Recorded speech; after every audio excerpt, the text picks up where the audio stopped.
this Monday the 28th of April. It's day 570 of the October 7th war, 19 months to the day since this country was attacked and our people stolen.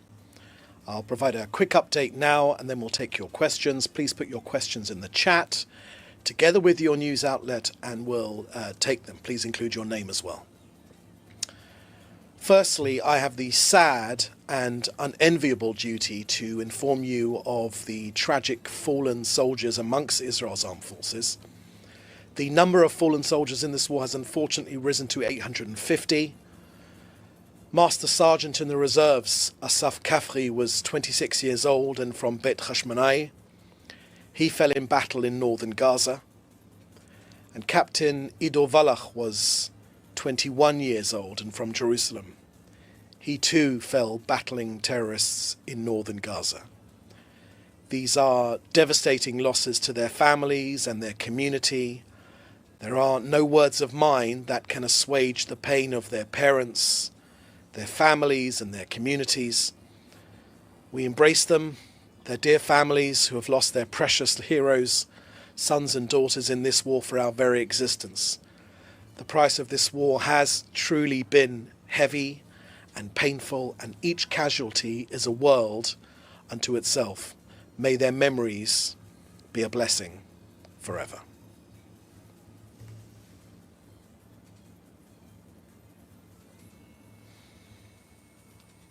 Next, regarding the ICJ case in The Hague today. Earlier today, Israel's Foreign Minister Gideon Sa'ar and Deputy Director General of Israel's Foreign Ministry provided a comprehensive case against UNRWA.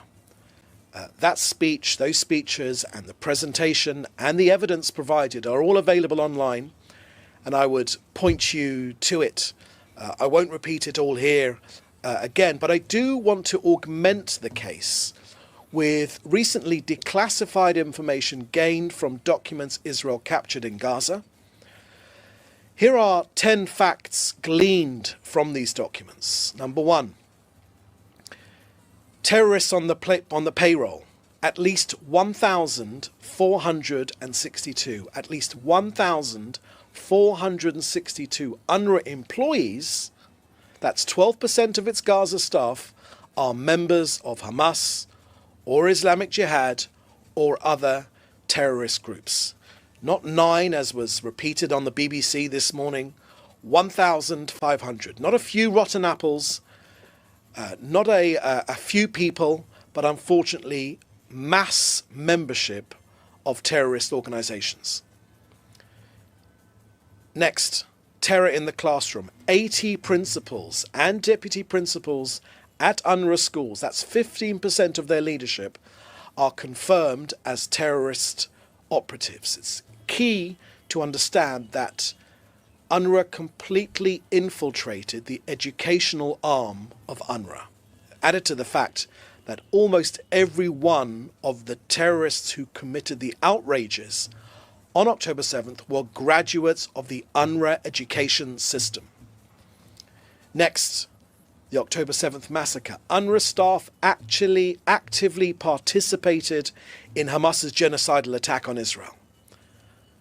Next, tunnels under schools. Hamas dug terror tunnels under UNRWA schools. In some cases, the school principals themselves were Hamas commanders.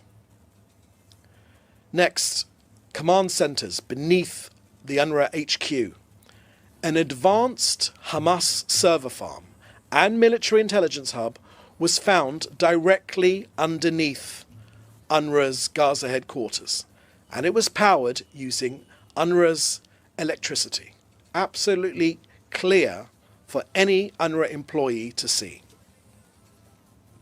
Next, the human shields policy. Hamas routinely fires rockets from right beside UNRWA schools and warehouses, using the UN's facilities as human shields. Next, weapons cache in UNRWA's HQ. Our armed forces found explosive drones, sniper rifles, rockets and mortars inside UNRWA's Gaza City headquarters. Next, killer social workers. UNRWA social worker Faisal Ali Nami. He was filmed abducting the body of an Israeli civilian during the October 7th attacks.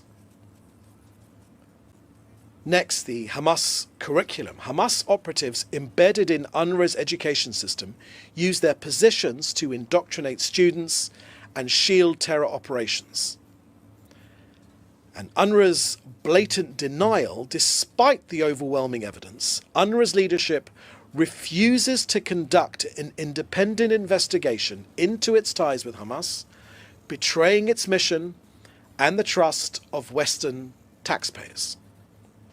Now, these facts, along with many others, were presented today. These were evidence, this was facts, documented. I would point you to the presentation made at the Foreign Ministry this morning. It's available on the Foreign Ministry Twitter feed. These facts are not mere accusations, but are drawn from compelling evidence, exposing a clear and undeniable link between UNRWA and Hamas. The world can no longer ignore the truth behind these deadly alliances that betray the very principles of humanitarian aid and undermine global security. As Israel's foreign minister made clear today, Israel places the responsibility for UNRWA's crimes squarely at the feet of the UN Secretary General.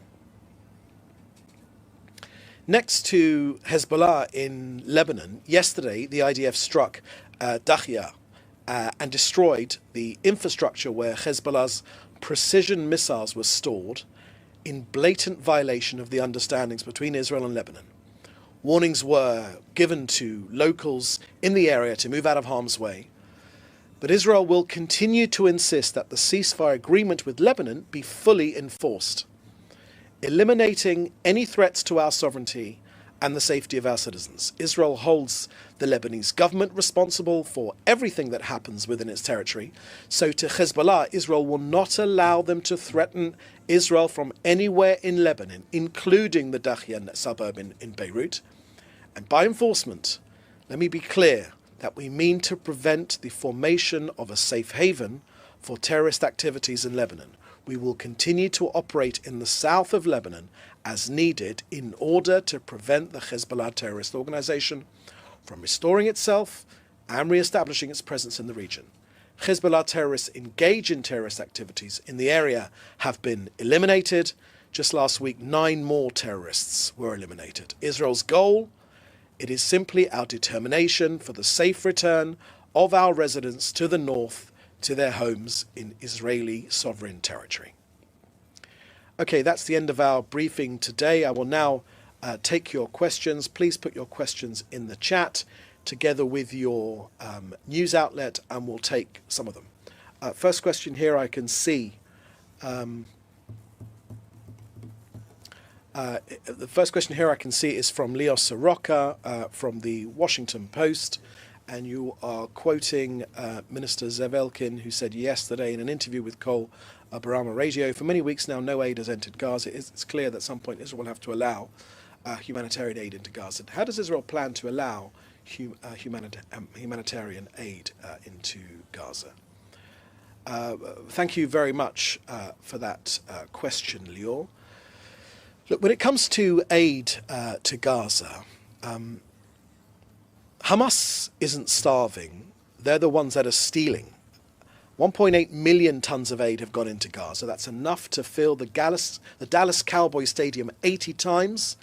In the 42 days during the last ceasefire, 25,000 aid trucks entered Gaza. So there's still, to this day, still no food shortage in Gaza. The only ones truly starving are the Israeli hostages.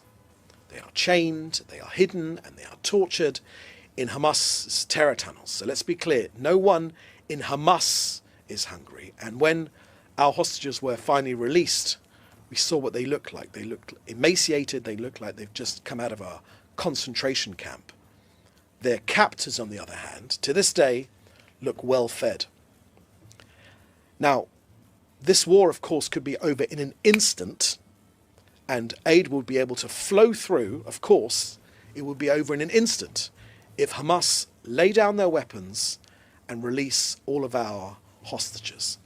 And in terms of Israel's decision to halt aid into Gaza, it's absolutely consistent with international law, specifically Article 23 of the Fourth Geneva Convention, which states that a country is not required, I repeat, not required to allow aid in if it will be diverted to enemy combatants, as has clearly been the case in this instance.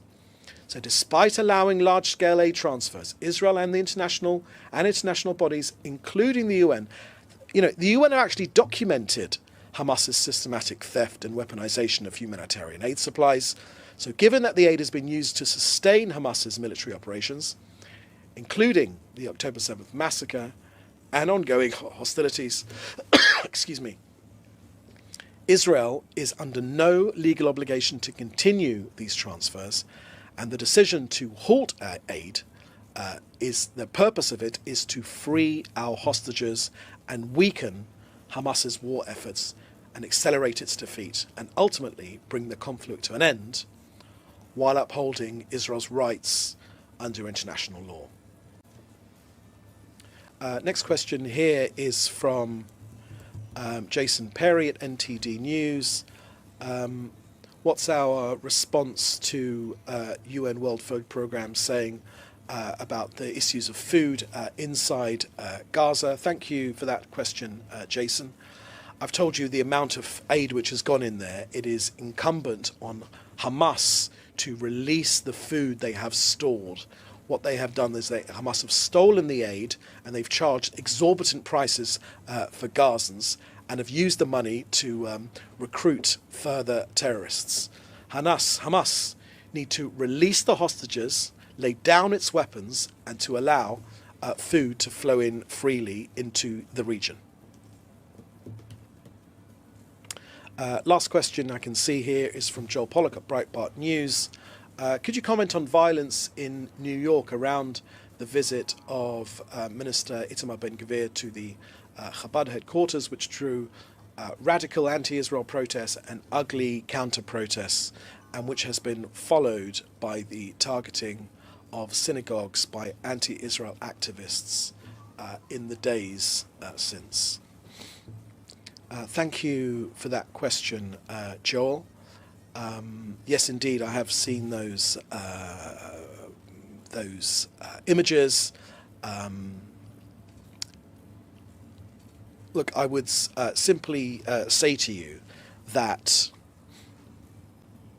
it is a case of Holocaust inversion, putting the crimes which the Jewish people have faced, specifically in the Second World War, and also by Hamas in Gaza, and inverting them and saying that it is Israel that is committing those crimes.